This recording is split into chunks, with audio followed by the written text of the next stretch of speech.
painting stage is complete with Junkrat, or potentially I'm going to be renaming the trike again to Bandit due to its post-processing. Honestly, I still think this turned out great, but now it is time to reassemble this thing and maybe get ready for another adventure soon. There is a drift track in a sister city, Canby, park drifting, as I've heard. That might let me be out here with the trike for what, 20-30 bucks for the full day. Maybe I might want to take my dad along with me, but we'll see. But first, if I'm going to do any of that, we need to get this set up. So I'm going to go ahead and take a few minutes to set up here, and we'll get started. Clear coat, but ow.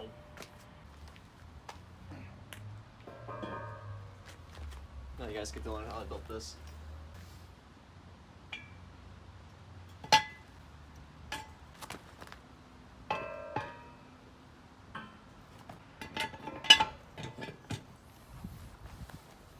Was completely painted, and now it's coming to the point where we need to now put it back together. This time when I start with the front, I'm going to start with the back. The hardest part of putting the wheels back on. The impact took a little bit of a beat, and maybe we can use our socket wrench at the same time. It's just that the nylock nut's a bit of a pain in the nut to deal with, but also I still think this turned out pretty good. I mean, as you can see here, it looks better in person, but you can just see this little glitterness here. Looks pretty good. The only thing I'm only disappointed about is the dings it hit when I was storing it, unfortunately, but I could recoat it or maybe just let it be for now. But yeah, let's go ahead and continue on. Let's actually start putting this thing back together. So basically I just left it assembled so I don't have to readjust anything. So it should just kind of slot right in there. Just gonna kind of stick them in there.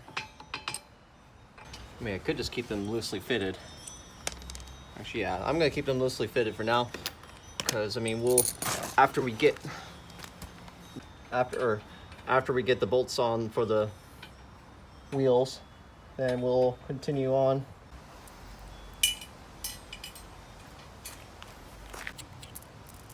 Okay. So what I can do now is I can use this 3/8 drive that I bought from Harbor Freight to finally use my other sockets and attach the wheel back on. So I'm just gonna grab a wheel, align them up, and put the holes in. I'm not really gonna impact the snout out of it. I just wanna gently put it in. And actually, I don't think I need the extension for this bit.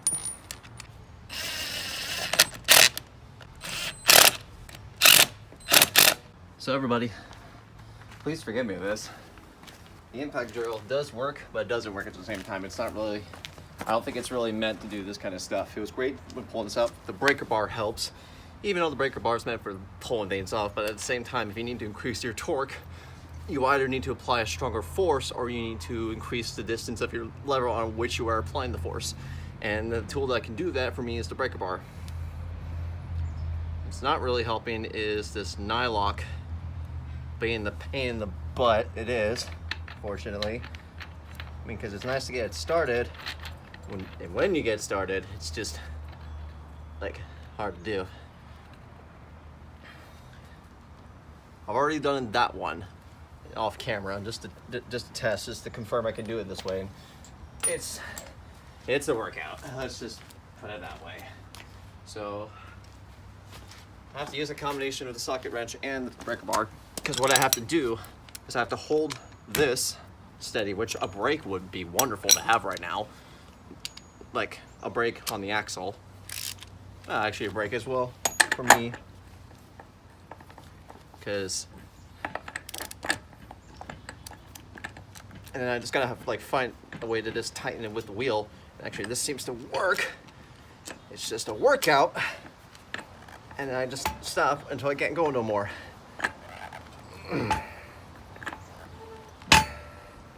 Be careful not to apply too much force that I chip the trike. It's working. Got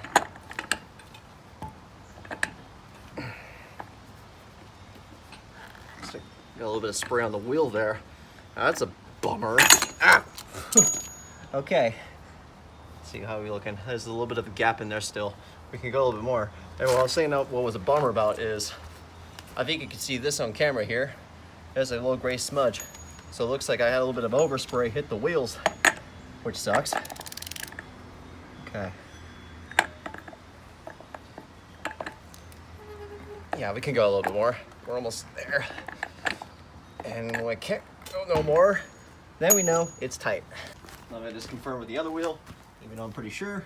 Yeah, it's tight, but I'm just gonna do it anyway. Oh.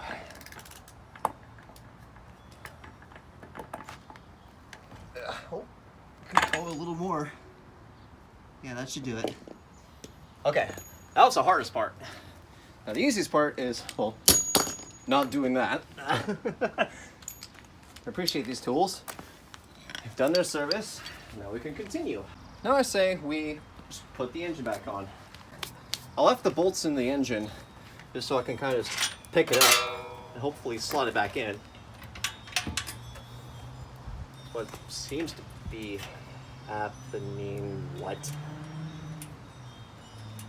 Okay, technical difficulties. So I apologize about that.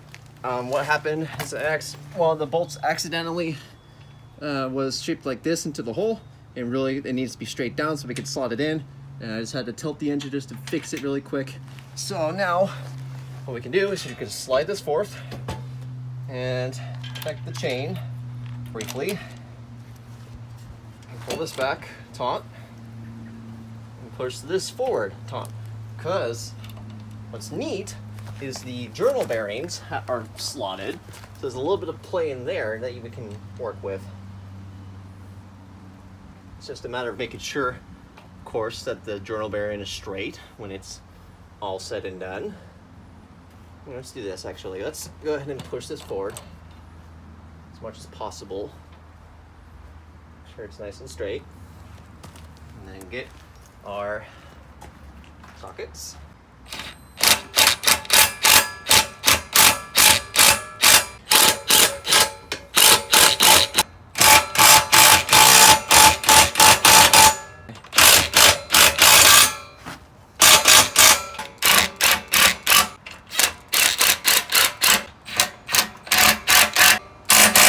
Okay, I apologize if there's any wind picking up, but before I start this engine, we got to reconnect the seat, and we also need to reconnect the zip tie holding this, because if I start this, thing's gonna be flopping, it's gonna hit that, and I mean, it's not really gonna be good. I'm gonna be considering reworking this chain guard.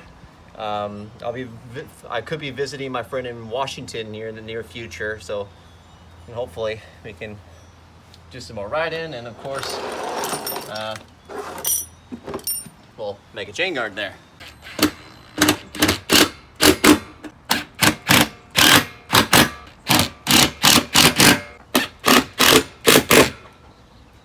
Okay, that seat is on tight, not going anywhere.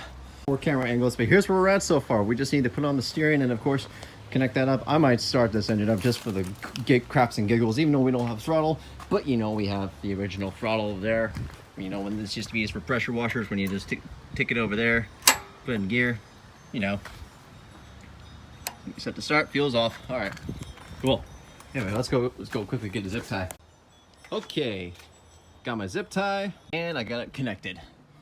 Let's start this thing up. Okay, so let me check really quick. There should be some gas in here, which there is. Hopefully it's, and then check the oil. Looks like there's still some oil in here. Well, there is some oil in there. I keep thinking, you know what, like the stick of how much oil is in here is on this side. We have the little oil sensor attached still, so we're still gonna be using that. Okay, here we go. So let's set this, of course, to on. Choke's already set to start, and then we need to turn the fuel on. Might take a couple, might take a couple cranks to get this thing going, but let's see. Come on, Junkrat, show me what you got. Okay. Hey, let's go. Third time's the charm.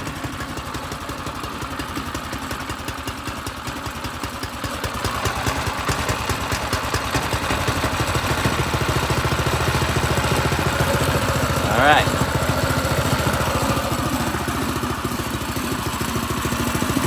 Give her a minute to warm up.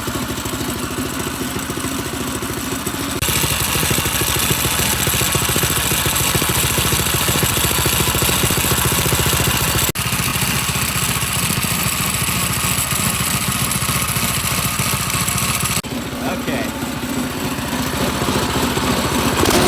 Hey, let's go.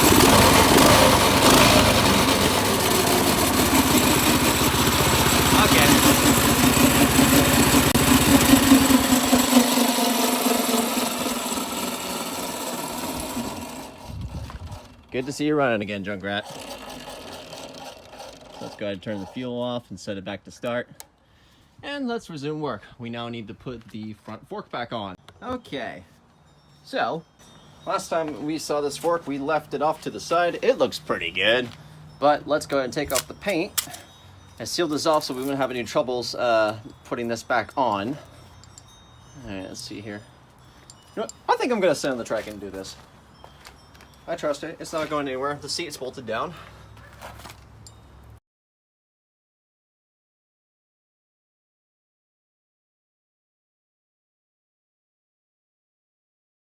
So here's where we're at. I mean, of course, this part has been messed with. Here, I taped this up. I don't even remember that being beaten to snot out like that. Jeez. Okay, but no matter. That's what we're gonna do. I've never seen it with the fork on. That is promising. It looks pretty interesting, actually. I think it's promising. So it's bearing, this little thing, the washer, and then the nut. I mean, you'll see this in future detail here. Pop that in there, okay. So then it's this thing here for anybody that's working on their bike and reassembling their column, or maybe building a drift trike. If you are, congratulations. If you come this far, I hope that yours worked out as much as mine did. Oh, a little washer in here, and it's keyed, so make sure you know how to slot it in. And then we'll put this in there too. That's awesome. I mean, the camera shows differently, but that's awesome. That's speed. So in the fork here was this little thing that helps connect the two pieces together like so, and then you just, yeah, I don't know how to really explain it, but it just attaches the handlebars to the fork, and then of course, well, steering. So of course we're gonna feed that in. So we'll just feed that in like so. Just pound it in there. Make sure it's lined up, because once you tighten this, you can rotate this fork with your handlebars. For measurements, so I am using a 6mm Allen key head here that's attached to a 3/8 drive socket, which makes tightening it a lot easier. Just confirm that's all lined up, and maybe hold on to it as you tighten it. Some BMX handles, if you're using like a BMX bike and maybe a shorter wheelbase, they'll have like nuts instead of like these little socket head bolts, these head cap bolts here. Other than that, there's our steering back. Okay, let's hook up our wheel. So as far as the wheels goes, I left all the hardware on it, and where is that wheel? There it is. So I left all the hardware on it, and I don't know if I mentioned this in the video before, but I think there's some washers in here that I'm going to take out and then reposition, because I think that these little washers here go on the inside like this, and then those link up on the left side, or the right, the interface of the fork. So if you just, we're just going to hand tighten that in, not all the way, because we want to of course position the wheel, and I'm going to go ahead and repeat this on the other side. Whoop. So it can't go on the inner side, so you can probably put them on the outer side and use that as a washer, making sure that this little feature, this little inside feature here, is facing towards the inside. This is very strange. Oh, this is very interesting. Into the painter. So I'm going to put the flange here first, and then the special washer, and then the nylock nut, and just do it the old-fashioned way. That one is in. Look at this. This is now coming together. It's looking beautiful. Ugh. Or it could be 9/16. Oh, it's 5/8. Okay, cool. So don't force it any further past than you can. And there, we have a soapbox drift trike without any brakes. And of course, looks like this little guy needs some air. Okay. So now let's go ahead and hook up the brakes.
So at this rate, I think you could tell that we're all back together. You know what we need to do. So, of course, I need to find the other grip here really quick, make sure it's all nice and tight. And then we gotta put some tire pressure here. We're gonna do an ollie test. I'm always wearing the proper safety equipment, such as a helmet. So we're gonna do an ollie run test and then just go from there. Let's go.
Has been a success. It's a lot of blue in a sense. That was my first thought, but then when it all comes together, I think the colors beautifully contrast. It looks amazing. And I think with that too, we are going to do another name change because Junkrat is an Overwatch character and has a lot of gray and black and stuff. I think Bandit is a better name for this trike, just with the flow of the colors. And I can't really explain my reasoning at this time, but I feel like it's just a name that makes sense. So anyway, guys, that's gonna conclude this little part. I really hope you enjoy how this trike turned out. We need to get some adventures done. It's the summer of 2019. I'll see you guys around.